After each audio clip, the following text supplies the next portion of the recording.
السلام علیکم سامعین، 19 رجب المرجب اور 31 جنوری ہے۔ عنوان ہے دیش دنیا کی 11 اہم خبریں۔ پارلیمنٹ کا بجٹ اجلاس آج 31 جنوری سے شروع ہو رہا ہے، جو 9 فروری تک چلے گا۔ تقریباً 10:15 بجے وزیر اعظم نریندر مودی میڈیا سے گفتگو کریں گے۔ 11 بجے صدر جمہوریہ محترمہ دروپدی مرمو کا بھاشن ہوگا۔ 1 فروری کو یعنی کل وزیر خزانہ بجٹ پیش کریں گی۔ ادھر جھارکھنڈ کے وزیر اعلیٰ ہیمنت سورین آج ED کے سامنے پیش ہوں گے۔ جھارکھنڈ کے کئی علاقوں میں دفعہ 144 نافذ کی گئی ہے اور حفاظتی انتظامات بہت مضبوط کیے گئے ہیں۔ مدراس ہائی کورٹ نے تمل ناڈو سرکار کو ہدایت دی ہے کہ مندروں میں ہندوؤں کے علاوہ کوئی دوسرا نہیں جائے گا۔ اس کی ایک حد طے کرنا ہوگی۔ ایک بورڈ لگانا ہوگا جس میں لکھا ہو کہ اس جگہ سے آگے کوئی غیر ہندو نہیں جا پائے گا۔ یہ حکم نامہ سبھی بڑے مندروں پر لاگو ہوگا۔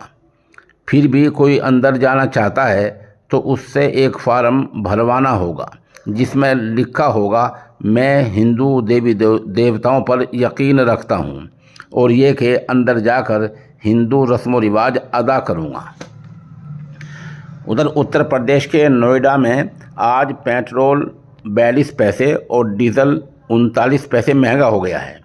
UP کے ہی ضلع مرزا پور میں پیٹرول 82 پیسے اور ڈیزل 81 پیسے مہنگا ہو گیا ہے۔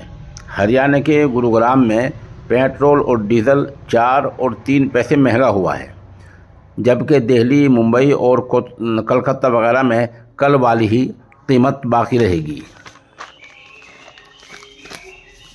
اس بیچ خبر آ رہی ہے کہ آج 31 جنوری کے دن صبح لگ بھگ 7:30 بجے دہلی اور NCR آس پاس کے علاقوں میں کہرا بہت زیادہ ہے۔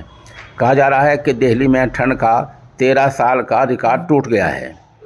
گاڑیوں کی رفتار سست ہو گئی ہے، ریل کی رفتار بھی کم ہو گئی ہے اور ہوائی سروس بھی متاثر ہو رہی ہے۔ اس بیچ خبر آ رہی ہے کہ اتر پردیش کے 5020 مزدور اسرائیل کام پر جائیں گے۔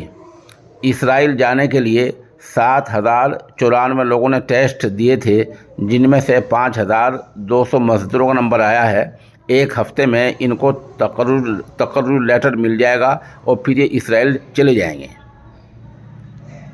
گیان واپی مسجد کے احاطے کے تہہ خانے کے تعلق سے آج ہی ضلع عدالت کا اہم فیصلہ ہاں یا نہ میں آ سکتا ہے۔ یہ اس لیے کہ ہندو فریق نے مانگ کی ہے کہ احاطے کا جو تہہ خانہ ہے وہاں ہندو فریق کو پوجا کی اجازت دی جائے۔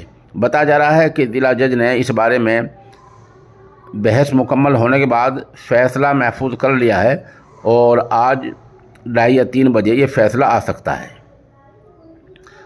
تھوڑی خبریں غیر ملکوں کی سن لیتے ہیں۔ امریکی صدر جو بائیڈن نے کہا ہے ہم نے اردن میں امریکی فوج پر ہوئے حملے کا جواب دینے کا فیصلہ کیا ہے اور یہ حملہ ایسا ہوگا کہ پھر کوئی دوبارہ امریکی اڈے پر حملہ نہ کر سکے۔ ادھر اسرائیلی فوج نے غزہ کے قبرستان اور ایک مسجد کو حملے میں تباہ کر دیا ہے۔ الزام یہ لگایا ہے کہ حماس نے سرنگ کو چھپانے کے لیے قبرستان اور مسجد کا استعمال کیا تھا۔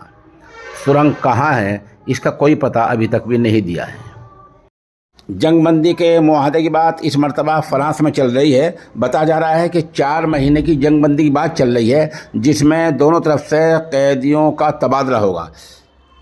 اس بات کی تصدیق اعلیٰ عہدیداران نے کی ہے۔ ظاہر سی بات ہے مصر ہے، قطر ہے، امریکی افسران ہیں، اسرائیل ہے، حماس کے ترجمان ہیں، یہ لوگ ان میٹنگوں میں شامل ہوتے ہیں۔ لیکن حماس کی طرف سے ابھی تک واضح بات نہیں آئی ہے۔ اس کا کہنا یہ ہے کہ جنگ بندی میں 2-4 مہینے کی بات کیا ہوتی ہے، ہمیشہ جنگ بندی ہونی چاہیے، امن کی بات کرنی چاہیے۔ بہرحال بات چیت چل رہی ہے، دیکھیں نتیجہ کیا نکلتا ہے۔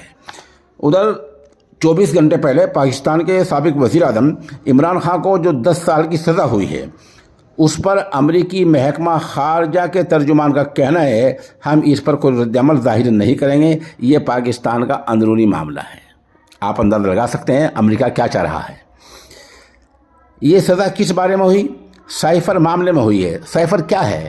یہ ملک کی وزارت خارجہ کی کوئی اہم فائل ہوتی ہے، اہم دستاویز ہوتی ہے جو عمران خان کے بحیثیت وزیر اعظم کے رہتے دفتر سے غائب ہو گئی ہے. عمران خان جب وزیر اعظم تھے تو ان کے دفتر سے خارجہ امور کی کوئی فائل غائب ہو گئی ہے، اسی کا نام سائفر کیس ہے. وہ فائل ابھی تک نہیں ملی ہے. فاضل جج نے عمران خان سے پوچھا کہ فائل کہاں ہیں؟ عمران خان نے کہا پتہ نہیں ہے. تب ان کو 10 سال کی سزا ہوئی ہے.